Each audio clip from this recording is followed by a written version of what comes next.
Sleep after story.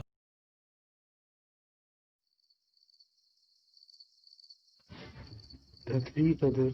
Once there was an old king. He knew that he would die soon, and he had to decide who to give his kingdom to. He had three sons.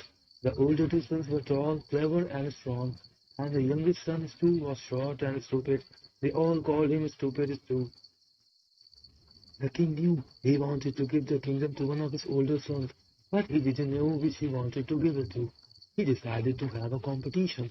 He would let Stupid Stu play because he knew that he would not win. My three sons, said the king to them, I must decide who I will give my kingdom to, and you are all clever and strong. The older two sons tried not to laugh.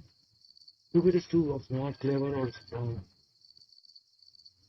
Here I have three feathers, said the king, taking out three feathers. I will throw them all out of the window. Each one of you will follow one feather. Where the feather goes, you must find the most beautiful carpet in the world. The son who brings me the most beautiful carpet will have the kingdom. So the king threw the feathers out of the window. The older brother's feathers flew to the east and the west, but his two feathers fell straight down. Good night, stupid Stu, said his brothers, and they left. Stu went down to the feather. He knew the castle well, but in front of the feather there was a door he didn't know. I don't remember this door. Stu went through the door and went down some stairs. There was another door, and he knocked at it. Then he heard a beautiful girl singing.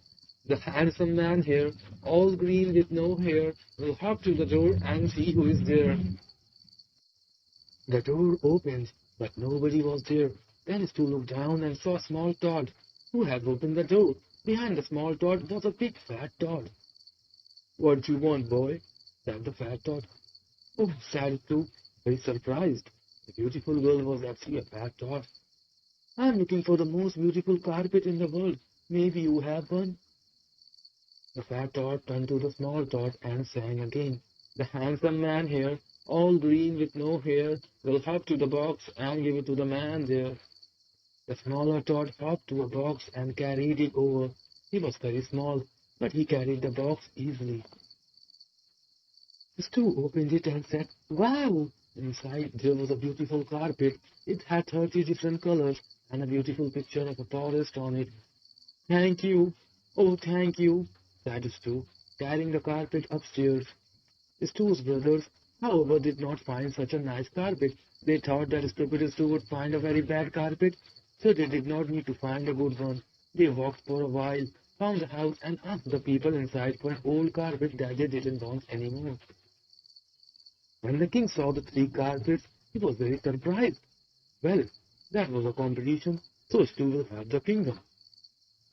No, cried the older brothers, that cannot be. They complained and complained all day, and finally the king said, Fine, we will have another competition. I will roll the feathers again. This time you must find the most beautiful ring in the world. Now go. Again the older brother's feathers flew east and west, while his shoes flew straight down. So he went back to strange door and knocked again. The handsome man here, all green with no hair, will hop to the door and see who is there. The small Todd opened the door again. He looked happy to see Stu. Back again, said the fat Todd, surprised. What do you want this time? I'm so sorry to bother you. I'm looking for the most beautiful ring in the world. The fat Todd sighed and sang again. The handsome man here, all green with no hair, will hop to the box and give it to the man there. This time there was a beautiful red ring inside the box. It was bright like the sun, and Stu thanked the Todd very much and went back to his father. Once again the older brothers thought that Stu would not find a real ring. A carpet is easy to find, but a real beautiful ring? No, we do not need to try hard. So again they just went to a house and asked for an old ring they had. The king was very surprised to see Stu's ring. He was angry, not at Stu, but at his older sons. Couldn't they see how important this was? But the king had said that the son who found the most beautiful ring would be king. And he sighed and said, Stu will have the kingdom. No way, father, said the older sons. They complained for 2 whole days, and finally the king said, "Enough! We will have one more competition. This time you must find the most beautiful bride in the world."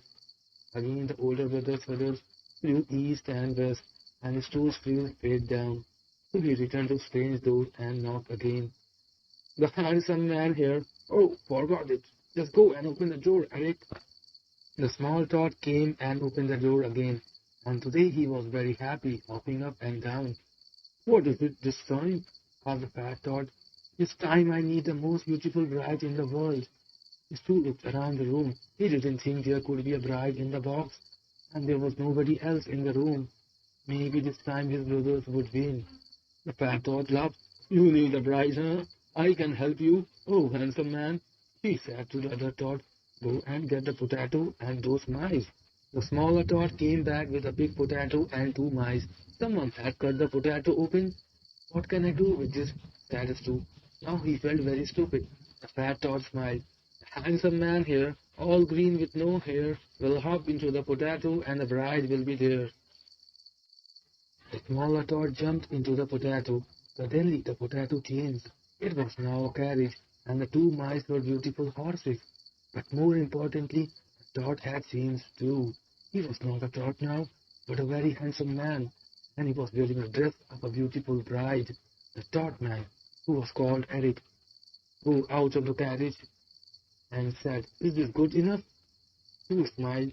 "I think you're the most beautiful bride in the world." Eric just went red. Now they had to get the carriage up the stairs, and that took a long time. Why they did that, the older brothers laughed. They were not worried about this competition.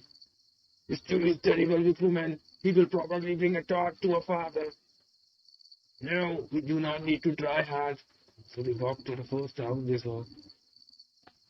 "Hey, do you have a daughter who is not married? Does she want to get married to me?" The two brothers came back with strong, simple peasant girls, and Stu came back with a beautiful man. "We are going to be queens," said the two peasant women. Eric did not say anything, but just smiled. The king was very angry. "You stupid boys," he shouted. "You really want to get married to these peasant women?" "No," said the older sons. "But father, you just said to bring a bride." "Oh, my dear sons, I cannot do this anymore. Stu's bride is the most beautiful. He will have the kingdom." "No," said the two brothers. "He's a man. Stupid Stu can't win." The king was thinking that Stu would be a better king than his two other sons, but they complained for all 3 days, and finally the king said, "Fine, you see that ring up there on the ceiling? There was a big wooden ring." The king liked the circus very much, and they used the ring in the circus. "Take down that ring," the king said to his men. "The bride who can jump through it will win. We will see who has the kingdom." "But father," said the older son, "the stupidest bride is a man. He will win easily." "Quite," said the king. "Your brides are strong peasant women. They will be much better. Stu's bride looks very thin. He's not strong enough to jump through the ring. Leave me." So they watched as the three brides jumped through the circus ring. Older son's brides were too big and they fell over. They could not jump through the ring. However, when Eric came, he jumped through the ring easily, just like a trot-hop. "Fine then," said the king. "Clearly the gods want you to have the kingdom too. Congratulations, you are now king." Stu's brother cried, and Stu was very surprised. He did not know if he wanted to be king, but his father said he was king, so he supposed that he was now king. "Now I have to find a queen," he said. "Maybe I can help you with that," said Eric, and he began to sing. "The handsome man here found the carpet and the ring. Now he will kiss me, and he will be a king." And so Stu and Eric kissed. Suddenly, Eric became a beautiful woman. Everyone was looking at her, and that day they got married. They lived happily ever after, and nobody called stupid Stu ever again. The end.